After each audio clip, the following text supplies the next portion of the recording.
ಮತ್ತು ಹೀಗಾಗಿ ಅದನ್ನು ಸಮಗ್ರವಾಗಿ ನಾವು ಚಿಂತನೆ ಮಾಡಬೇಕಾಗಿದೆ. ಸುಮ್ಮನೆ ನಾನು ಒಂದೇನೋ ಹೇಳಿಕೆ ಕೊಟ್ಟು ಹೋಗುವಂಥದ್ದಲ್ಲ. ಎಲ್ಲರೂ ಕೂಡ ಅರ್ಥೈಸ್ಕೊಂಡಿದ್ದೀವಿ. ಈಗ ಮುಖ್ಯಮಂತ್ರಿಗಳು ಬರ್ತಾ ಇದ್ದಾರೆ. ಶರಣ್ ಪ್ರಕಾಶ್ ಪಾಟೀಲರು ಮತ್ತು ಪ್ರಿಯಾಂಕ್ ಖರ್ಗೆ ಅವರು ನಿನ್ನೆ ಕೂಡ ಮಾತಾಡಿದರು.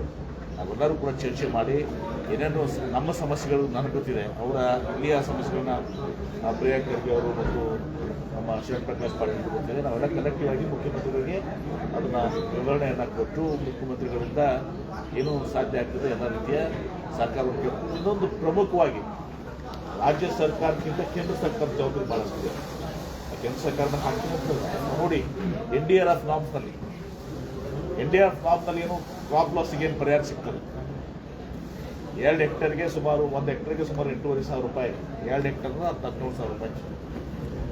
17,000 ರೂಪಾಯಿ ಇವತ್ತು ದಿವಸ ನೀವು ಹತ್ತಿ ತಗೊಳ್ರಿ, ಅವ್ರ ಖರ್ಚಾಗಿದೆ 30,000.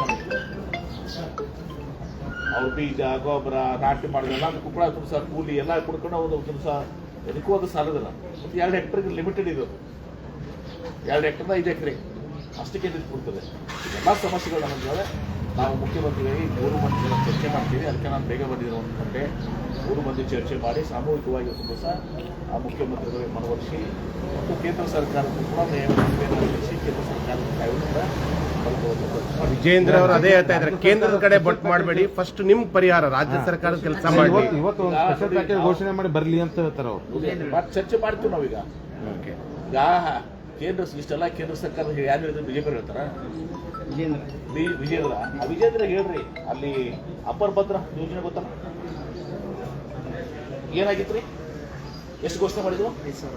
5,000 ಕೋಟಿ ಕ್ಯಾಬಿನೆಟ್ನಲ್ಲಿ, ಕೇಂದ್ರ ಕ್ಯಾಬಿನೆಟ್ನಲ್ಲಿ ಅಪರ ಭದ್ರಾ ಯೋಜನೆಗೆ ಬಂತ.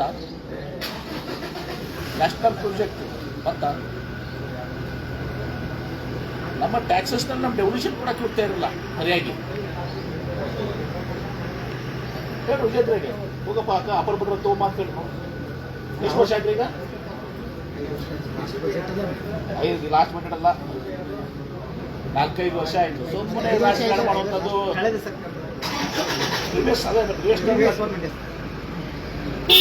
ಯಾವ ರೀತಿ ಕೇಂದ್ರ ಸರ್ಕಾರ ಇರ್ತದೆ? ನಮ್ಮ ಟ್ಯಾಕ್ಸ್ ಡೆವಲ್ಯೂಷನ್ ಏನಿದೆ ಅದನ್ನೇ 14ನೇ ಫೈನಾನ್ಸ್ ಮತ್ತು 15ನೇ ಫೈನಾನ್ಸ್ ಸುಮಾರು 60,000 ಕೋಟಿ ರೂಪಾಯಿ ಡಿಫರೆನ್ಸ್ ಇದೆ. ಹೇಳಿ ಅವ್ರಿಗೆ. ಮುಟ್ಟಾಳ ಸರ್ಕಾರ ಅಂತಾರೆ, ಮುಟ್ಟಾಳ ಸರ್ಕಾರ ಅಂತ ರಾಜ್ಯ ಸರ್ಕಾರ. ಮುಟ್ಟಾಳ ಯಾರು ನಿಮ್ಗೆ ಗೊತ್ತಾಯ್ತಲ್ಲ? ಅಪರ ಭದ್ರ ರೊಕ್ಕ ಕೊಡಲಾದವರು ಮುಟ್ಟಾಳರು. ನಮ್ಮ ಡೆವಲ್ಯೂಷನ್ದಲ್ಲಿ 14ನೇ ಫೈನಾನ್ಸ್ 15ನೇ ಫೈನಾನ್ಸ್ನಲ್ಲಿ ನಮ್ಮ ರಾಜ್ಯಕ್ಕೆ ಬರಬೇಕಾಗಿದ್ದು 60,000 ಕೋಟಿ ಕೊಡಲಾರ್ದಂಥವ್ರು ಮುಟ್ಟಾಳರು. ಮುಖ ನೋಡ್ಕೊಂಡು ಹೇಳಿ, ನಾವು ಮುಟ್ಟಾಳರು ಇದ್ದಾರೆ, ಮತ್ತವ್ರಿಗೆ ಏನು ಮಾಡಿರ್ತಾರೆ ಮುಟ್ಟಾಳ ಅಂತ. Thank you.